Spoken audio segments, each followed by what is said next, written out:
Hi, BookTube. It's Gina. You guys are not going to believe this, but I bought more books. And I'm not mad at myself. I keep telling myself that. I had a very fun book shopping weekend this weekend. I love buying books. It makes me so happy. I feel like I'm sort of trying to convince myself that I shouldn't feel guilty because guilt is generally not a feeling that I want to associate with books. And generally, I'm pretty good at doing that. Um, I've bought a lot of books this month, and I've actually had a lot of fun doing it. And this weekend, I did a meetup with Sandy at Miss Reads a Lot. She's got a channel, which I will link down below. We just happened to be in a spot where we could meet up, and so we met up. We went book shopping, and I bought some books. And then after she and I separated, I went to another bookstore and I bought more books. So I figured I would share them with you. This first stack I bought at our local independent bookstore, and I will just go through them and I'll tell you a little bit about why I bought them. So I bought this Folger's Shakespeare Library Othello. I am reading Othello for Shakestember, which is a September month-long read-along where we read Shakespeare. And the first week is Othello. And I'm reading this. I'm doing a buddy read of this with Juan at Plagued by Visions. And I haven't ever read any Shakespeare before, so I felt like I needed a little bit of an annotated copy. So I bought this for that reason.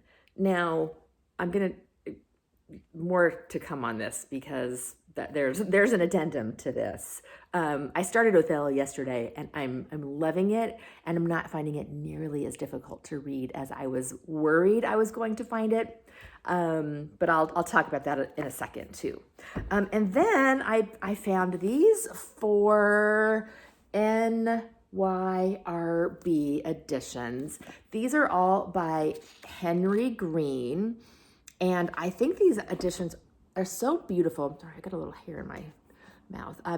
This is Henry Green Caught. This is Henry Green Blindness. This is Henry Green Party Going. And this is Henry Green Back. And the sort of funny thing about this is I bought these editions because they were on sale. They're new, but they were on sale. So they were not expensive. All right. And I already own this copy of Loving by Henry Green, which I have not yet read. So this now goes into the pile of authors I continue to buy, even though I have no idea if I'm going to like them or not. But I bought this copy at City Lights Books in San Francisco a few years ago, and I just thought it was beautiful, and it always reminds me of that trip. And so when I saw these other editions, I could not pass them up because look how beautiful those are going to be as a collection on my shelf. So I had to buy those. And then lastly, at that store, I bought Tyler's Row by Miss Read. This is an entry in her Fairacre series, and I bought this. I think I've read this. I'm almost positive I've read this, but it wasn't listed in my Goodreads list. So I'm not sure if I just forgot to put it in Goodreads or if this is one I actually haven't read, but I don't own this copy. And I saw this, it was also, it's also a used copy. So I bought this. This is there's an Instagrammer called Bagful of Books, and she's doing a year-long Miss Read read-along. And you guys know I love my Miss Read books. So when I saw this is actually the book she's reading in September. I may not have a chance to get to this in September because I'm trying to read Shakespeare, and I'm also doing, I'm reading The Priory of the Orange Tree as a buddy read with Elle at Elle Thinks, who I'll also link below, and I'll talk about more about that later, not in this video. But so I'm not sure if that's a big chunky book, so I'm not sure if I'll have a chance to read this, but these are very short, quick, easy reads, so I'm hoping I will read this one in September, but I couldn't not buy it to go in my misread collection here. So that's the first batch of books that I bought. After Sandy and I split up, I bought another batch of books. I went to the used bookstore in my area and bought a few more. The second one of which is another edition of Othello. I hadn't started reading it yet, and I was, needless to say, I was feeling a little anxiety since I hadn't read it before.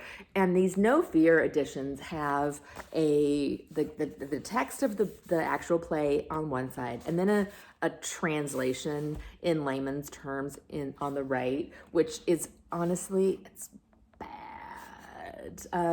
I'm finding that I don't really even need the cheat sheet. They're not as hard to read as I was thinking they were going to be. There's of course some phrases that I find don't make a lot of sense, or some terms that I'm not familiar with. So it's nice to have a little cheat sheet on one side, but not necessary. So I probably won't buy any more of these No Fear versions because I don't think I really need it. But I did buy it just in case. So we'll see as I go through the month if I read more Shakespeare, if I need that edition again. I don't think I really do. And then this is really funny because I also found at the used bookstore copies of, in this beautiful Ballantine edition, The Two Towers and The Return of the King by J.R.R. Tolkien. And I bought these because I actually have this one already. I had the Fellowship of the Ring in this edition, but I didn't have these two. I don't know if you guys have a good way of keeping track of your books. I don't. So I actually bought these two. They were super cheap. They were half price of $2.50. So they were $1.25 each. But I bought these two not remembering which of these I already owned. I thought maybe I owned them all. I really could not remember. So I bought them because they were not expensive. But they just happened to be the exact two that I need to complete my collection of this Ballantine edition. So I was super excited about that. So I have that complete edition now. I have this complete edition now. So I was very excited to have those two paperback sets in the full set. And then I also found this beauty, The Book of Lost Tales by J.R.R. Tolkien, Part 1. This is the history of Middle-earth, edited by Christopher Tolkien. And I have not ever read any sort of Middle-earth adjacent stories or books, or I've not read the Silmarillion. So I'm actually really excited to dig into this when I get to rereading my The Lord of the Rings, which I probably will do at some point this year. So I was very excited to find this. And then lastly, and this I'm blaming on BookTube. BookTube made me do it. I found these. Let's see if I can get a picture of these without the glare. I don't know. It's very glary. But this is Dagger Spell by Catherine Kerr. This is a fantasy novel, and it's part 2, or it's it's the second book in the. I'm not sure if it's a trilogy. I don't know much about it, but this is Dark Spell. These I saw Kit at Kit's World mention as one of his favorite fantasy series. I put it on my list of my keep your eyes open for this book, and I found this beautiful edition that was published in 1986. And it's so hard to get a non-glary shot there for you. But isn't that a pretty cover? So I was really excited to find these. Of course, they're used. This was the used bookstore, but I don't think they are ever even have been read. They're like brand new. They're just in perfect condition. So I'm very excited to jump into these. I've been looking for a fantasy. I don't know. I'll probably realistically not get to this anytime soon, but I do love fantasy. I've been looking for a new sort of fantasy series to settle into, and I've got a few that I'm working on. I told you I'm starting the Priory of the Orange Tree. I'm gonna read that in September, so that's a big chunky fantasy, and that's gonna probably put me in the mood to dive into these. believe it or not, that is it. Let's see if I can do a little pile here to show you. I realize I'm not very well organized here. Do that and do that. Look at this. Look at these beauties. I am just very excited about this. So I hope you all had a nice weekend also, and I will see you in another video. Bye.